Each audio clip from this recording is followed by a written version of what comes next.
How's it going, everyone? It is Andre Williams, and over here we talk stocks and we focus on one thing.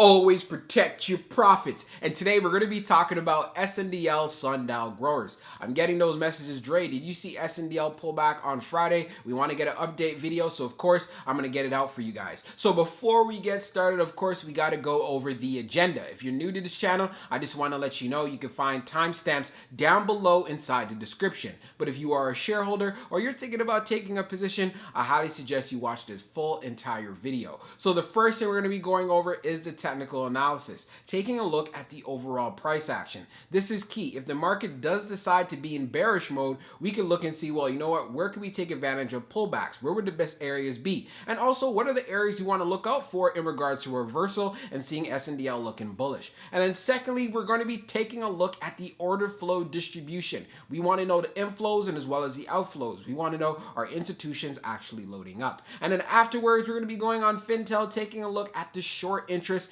information. I feel this is very key because it will have an impact on the overall stock price. And then when all of that is done, we'll be going over the final thoughts and as well as some more details. So let's get into it. So we're going to be doing a technical analysis for SNDL Sundial growers. Let's see how it's performed on Friday. So it ended up closing at 81 cents, being down 0.60%.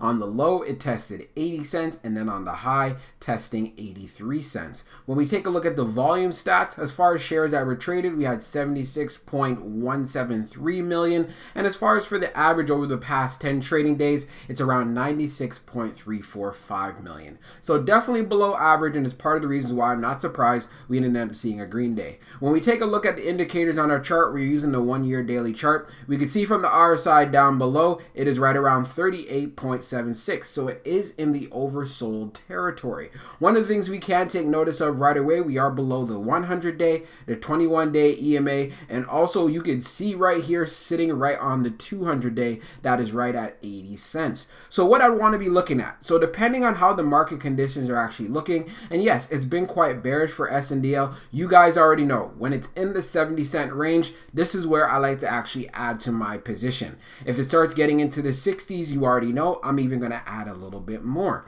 So taking everything into consideration, this pullback is a great way to take advantage of what we see with the overall stock, but only do this if you've done your homework and your due diligence and you believe that SNDL can turn itself around and you can make some money when it makes that move going to 95 cents or even to the $1 area, which I love to swing trade at. So taking everything into consideration, is this going to continue? We're going to have to be patient, see what happens, but if it does decide to pull back, let's say if it gets down to 75 cents, I would add just a little bit, but then if it got down to 70, I'd add again, and if it got down into the 60s, I would add even more. But as far as if we want to look for a bullish trend, it's definitely have to come back to reclaim the 21-day EMA right here at around 90 cents, and of course you want to see some momentum, and then we will see an area of resistance, which is no surprise because it is a psychological level at this $1 level, which lines up perfectly with the 100-day. So we're on FinTel. We're going to take a look at the short interest for SNDL. So we can see here the short volume ratio is at 42.57%.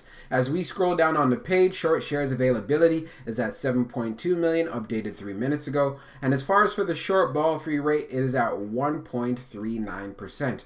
When we take a look at the history of the short volume ratio, we can see from the July 16th close, which was Friday, it is around 43.74.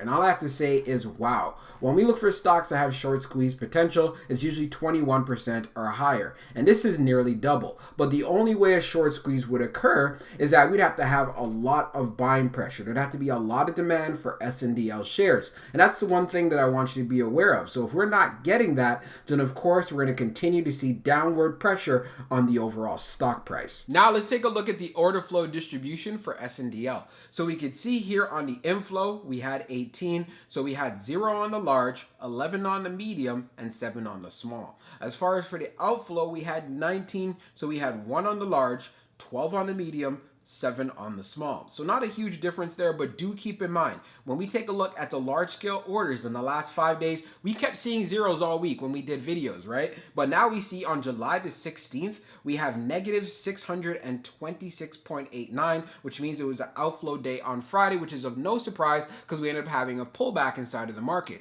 But this also does tell us, yes, we had some institutions that were holding prior before, but they were not adding at all week. And then they said, you know what, I'm going to dump on the Friday because, hey, I just don't want to be holding this position as far as looking at how the market is looking going into next week. So that's something to be aware of if you are a shareholder. But at the end of the day, well, you know what? We'll talk further. Let's jump into the final thoughts and I'll give you guys the rest of the details. So for my final thoughts for SNDL Sundial growers, I'm definitely going to continue to keep it on my watch list going into next week. As far as the pullback that we are seeing with the price, I am not mad at that. I've said this many times inside the channel. I love when SNDL is down into the 70-cent range, and if it goes to 60, you guys already know I'm going to be loading up. That's how I like to swing, especially when it makes those moves to $1, which it does on a very consistent basis. Even the $1 area, I've talked about this in previous videos, I would go for, let's say, 97 cents, 99 cents, 95 cents, and so forth. The reason being is because if you put it in at $1 and there's a lot of other orders,